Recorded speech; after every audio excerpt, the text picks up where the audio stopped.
Muitas pessoas estavam desesperadas, chorando sem saber o que fazer, na visão que o Senhor me deu sobre o arrebatamento da igreja. Como eu disse em outro vídeo, eu ficava juntamente com a minha esposa e com outras pessoas que estavam dentro da casa do Senhor. Pois a própria palavra do Senhor diz que naquele grande dia teremos surpresas. Poderemos estar realmente estando dentro da igreja, mas de fato não estando na presença do Senhor para sermos arrebatados por Ele. E nesse vídeo eu peço a você, fique, antes de você criticar, antes de você falar qualquer coisa, preste bastante atenção no que Deus me revelou. Porque a 4:16:20 da manhã, o Senhor trouxe à memória o livro de Apocalipse, do capítulo 4, o capítulo 16 e o capítulo de número 20. Meus amigos, é impactante o que o Senhor falou comigo.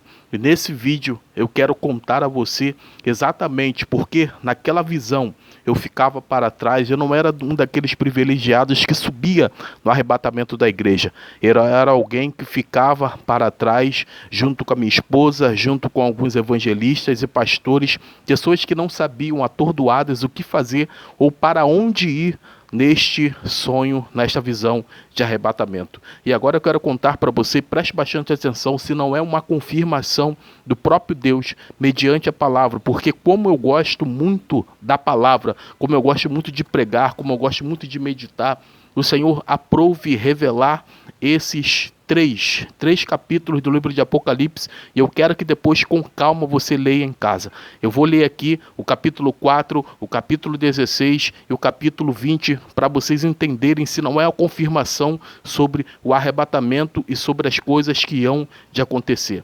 Capítulo 4 de Apocalipse diz assim: depois desses acontecimentos observei uma porta no céu, e a primeira voz que eu ouvira, voz como de trombeta, falava comigo, chamou-me, sobe até aqui, e eu te revelarei os eventos que devem ocorrer depois destes. Imediatamente me vi absolutamente tomado pelo Espírito, e diante de mim estava um trono no céu, e nele estava assentado alguém. Aquele, pois, que estava sentado tinha a fisionomia semelhante às pedras lapidadas de diamante e sardônio. Ao redor do trono reluzia um arco-íris parecendo uma esmeralda. Também ao redor do trono havia 24 outros tronos. Vi assentados sobre eles 24 anciões, vestidos de brancos e com coroas de ouro sobre a cabeça. Do trono emanava relâmpagos, vozes e trovões. Perante ele estava acesa 7 lâmpadas de fogo, que são os 7 Espíritos de Deus. E diante do trono ainda havia algo semelhante ao mar de vidro, translúcido como cristal. No centro, circundado, o trono havia 4 seres viventes cobertos de olhos, tanto na frente como nas costas. O primeiro estava um leão, e o segundo era semelhante a um touro. O terceiro tinha um semblante como de homem. O quarto parecia uma águia em pleno voo. Cada um desses seres tinha 6 asas, e eram repletos de olhos, tanto ao redor como por baixo das asas. Dia e noite proclamavam sem cessar: Santo, Santo, Santo é o Senhor Deus, o Todo-Poderoso, aquele que era, que é e que há de vir. Espera um pouquinho, mano. Toda vez que os seres viventes exclamavam glória, honra e graça àquele que está sentado no trono, que vive para sempre, todo sempre, os 24 anciões se prostraram diante dele, que está sentado no trono, e adoraram aquele que vive para todo sempre. Eles lançam as suas coroas diante do trono e declaram: nosso Senhor e nosso Deus, tu és digno de receber a glória, a honra e o poder, porquanto tu és o Criador de tudo, e por tua soberana vontade tudo que há foi criado e veio a existir. E para confirmar também, o Senhor me deu aqui o capítulo 16, onde eu vou estar lendo juntamente com você, mas eu peço a você, meu amigo, fique atento ao que Deus está falando contigo, medite, ore por confirmação, porque eu tenho a certeza que a palavra, ela não mente. Veja aqui, capítulo 16. E aconteceu que ouviu uma forte voz que vinha do santuário e ordenava aos 7 anjos: Ide e derramai pela terra as 7 taças da ira de Deus. Partiu, pois, o primeiro anjo e derramou a sua taça pela terra. E todas as pessoas portadoras da marca da besta e os adoradores da sua imagem foram atacados por feridas dolorosas e mortais. E o segundo anjo veio com um flagelo. Veio o segundo anjo e derramou a sua taça sobre o mar, e este se transformou em sangue como de um morto, e morreu todo ser vivente que havia no mar. O terceiro flagelo é derramado. O terceiro anjo derramou a sua taça nos rios e nas fontes, e todos eles se transformaram em sangue. Então ouvi o anjo responsável pelas águas declarar: Tu és justo, tu és santo, que és e que eras, porquanto julgastes estes crimes. Porque eles derramaram... Perdoe, meus irmãos, é porque eu não estou inventando aqui. Porque eles derramaram o sangue dos teus santos e dos teus profetas. E agora tu lhe destes sangue para beber, pois é isto que merecem. E ouvi o que do altar procedia a seguinte aclamação: Certamente, ó Senhor Deus Todo-Poderoso, verdadeiro é justo e são os teus juízos. Veio o quarto anjo e derramou a sua taça sobre o sol, e foi concedido poder ao sol para queimar a humanidade com fogo. As pessoas foram queimadas pelo forte calor, e colocando a culpa em Deus, blasfemaram contra o seu nome. Quem tem domínio sobre essas pragas, que tem domínio sobre essas pragas. Diante de tudo isso, ainda recusaram arrepender-se de seus pecados para poderem atender à glória, para poderem render glória a Ele. Então o quinto anjo derramou a sua taça sobre o trono da besta, cujo reino ficou sob trevas. A aflição foi de tal grandeza que os homens mordiam suas próprias línguas e blasfemavam contra o Deus dos céus, por causa das terríveis dores que sentiam, provocadas por suas muitas feridas. Contudo, nem mesmo assim se arrependeram de suas obras malignas, para que pudessem glorificar ao Senhor. Veio o sexto anjo e derramou a sua taça sobre o grande rio Eufrates, e as suas águas secaram, a fim de que preparasse o caminho para os reis que vêm do Oriente. E aconteceu que observei saírem da boca do dragão, da boca da besta e da boca do falso profeta 3 espíritos imundos semelhantes a rãs. Ora, são espíritos de demônios que realizam sinais miraculosos. Eles vão aos reis de todo o mundo a fim de reuni-los para a batalha do grande dia do Todo-Poderoso. Eis que venho como vem o assaltante. Bem-aventurado todo aquele que se mantém alerta e conserva suas vestes preparadas, pois assim não terás de correr nu e terá sua vergonha exposta ao público. Então os 3 espíritos se reuniram em um lugar que em hebraico é chamado Armagedon. E aconteceu que o sétimo anjo derramou a sua taça no ar, e no santuário projetou-se uma voz grave, vinha do trono e exclamava: Está consumado. Imediatamente ocorreu relâmpagos, vozes de trovões e um colossal... Deixa eu ver outra parte, gente.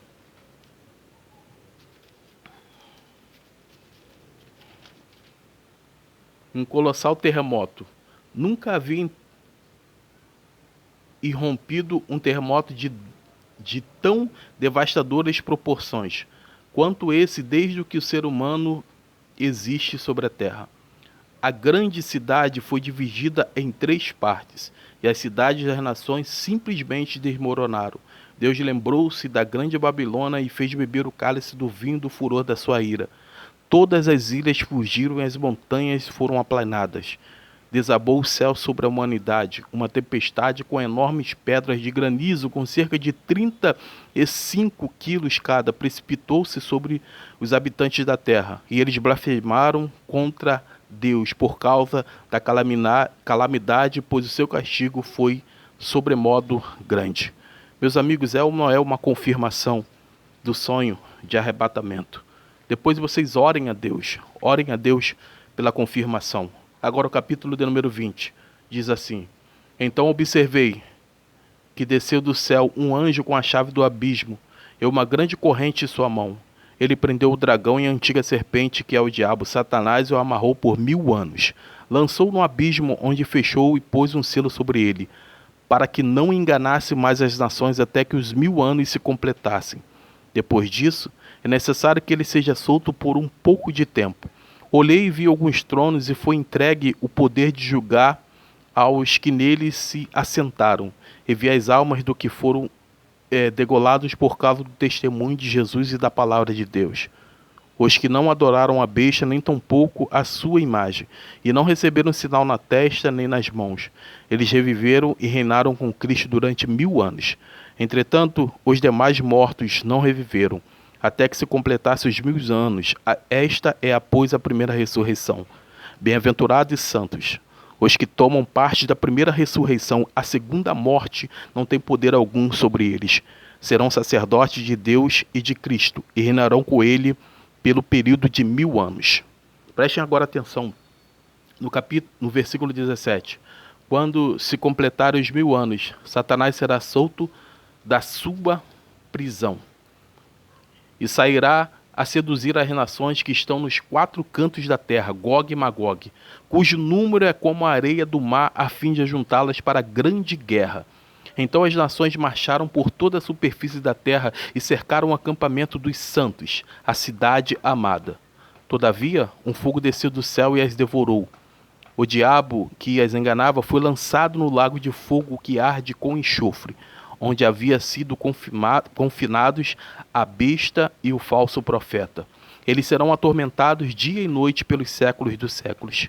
Em seguida, observei um trono branco que estava assentado sobre ele, e a terra e o céu fugiram da sua presença, e não foi achado lugar para eles. Vi também os mortos, grandes e pequenos, em pé diante do trono, e alguns livros foram abertos. Então abriu-se outro livro, o livro da vida. E os mortos foram julgados pelas observações que estavam registradas nos livros, de acordo com as suas obras realizadas. O mar entregou os mortos que jaziam nele, e a morte e o Hades entregaram os mortos que nele havia. E um por um foi julgado de acordo com o que tinha feito. Então a morte e o Hades foram atirados no lago de fogo. Esta é a segunda morte, o lago de fogo.